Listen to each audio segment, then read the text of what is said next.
It was a crisp Saturday morning in Atlanta, Georgia, when the doors of Westbrook Martial Arts Academy swung open and the familiar smell of mats, sweat, and determination filled the air.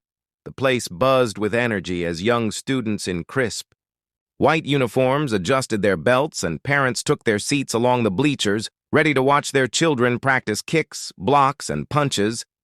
And that's when she walked in, slowly, carefully, with a worn leather purse hanging from her arm and an old floral scarf tied neatly over her silver hair. She looked to be in her late 70s, her skin rich and warm like polished mahogany, her eyes gentle yet alert.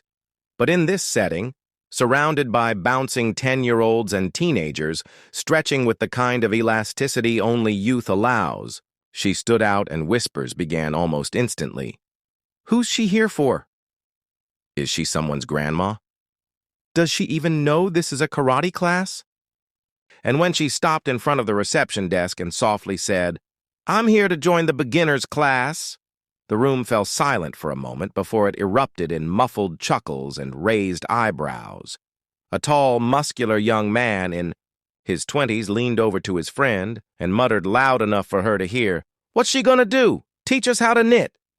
And even one of the assistant instructors, a man in his 30s with a neatly trimmed beard, gave her a polite but skeptical smile, saying, "Ma'am, our classes can be physically demanding. Maybe you'd prefer something like Tai Chi or light yoga?" But she only straightened her spine, looked him directly in the eye, and said, "No, son, I'm here for karate." The head instructor, Master Roberts, a respected man with a 6th degree black belt and a reputation for discipline, watched the exchange from across the room. He approached her slowly, sensing something in the way she carried herself.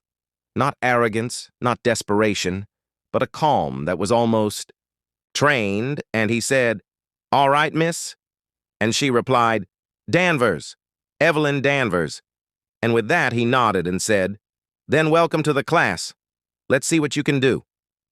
They handed her a white belt and a borrowed uniform that hung loosely on her frame, and as the warm-ups began, it was obvious that some of the younger students were already amused.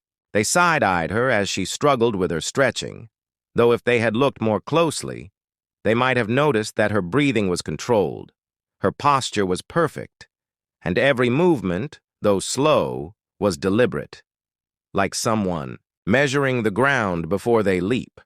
When it came time for basic drills, the instructor demonstrated a front kick, and the students lined up to follow.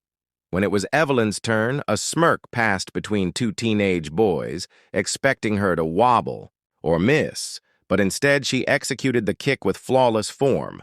Her foot snapped out with speed, her balance unwavering, her heel stopping just inches from the target pad with a precision that made Master Roberts's eyes narrow in surprise.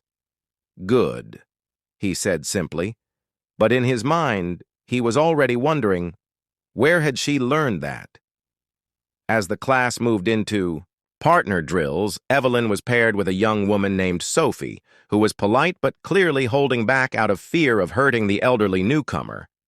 "You can go full speed," Evelyn said with a faint smile, and when Sophie threw a basic punch, Evelyn's hand moved in a blur, deflecting it effortlessly before stepping in with a controlled counter that stopped an inch from Sophie's ribs.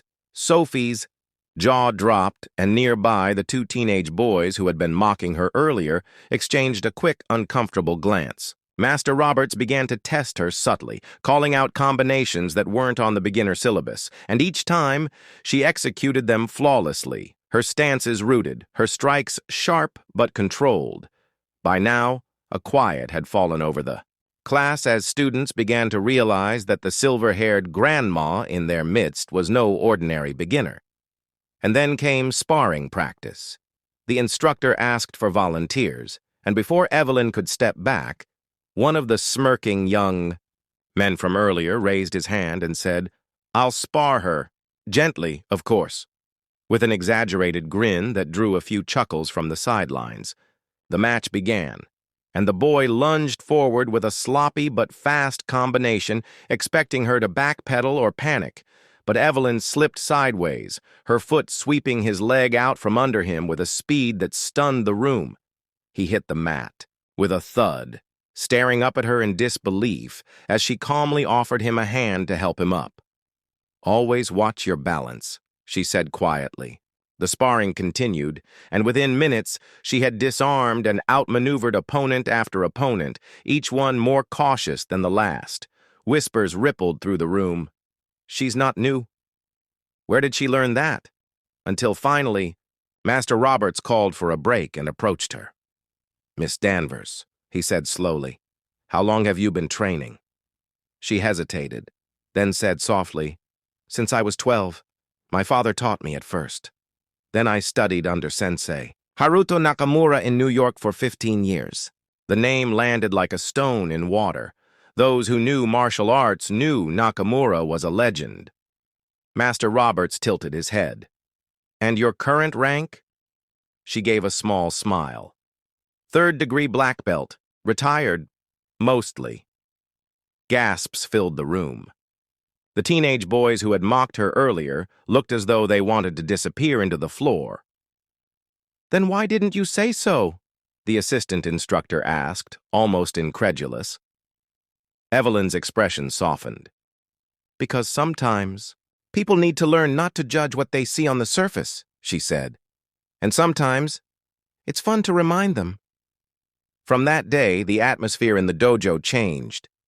The younger students began greeting her with respect, asking for her advice on techniques, and even the assistant instructors would invite her to demonstrate forms.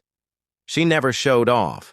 She moved with quiet precision, teaching by example, embodying the discipline and humility at the heart of martial arts. Weeks turned into months, and Evelyn became a cornerstone of the academy's culture.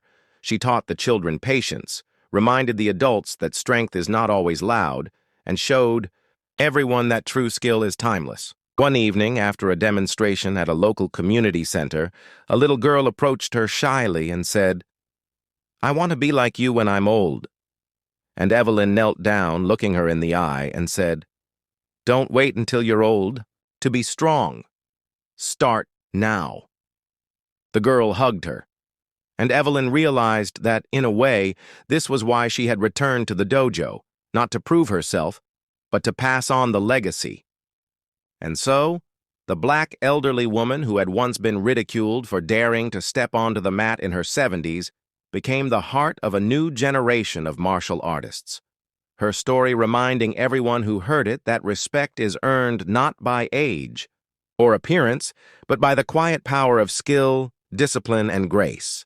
And if you're hearing this right now, maybe it's time to remember that the people we underestimate often carry the greatest lessons.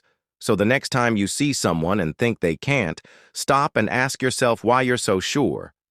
Because you might just be looking at a hidden master waiting to teach you everything you didn't know you needed to learn.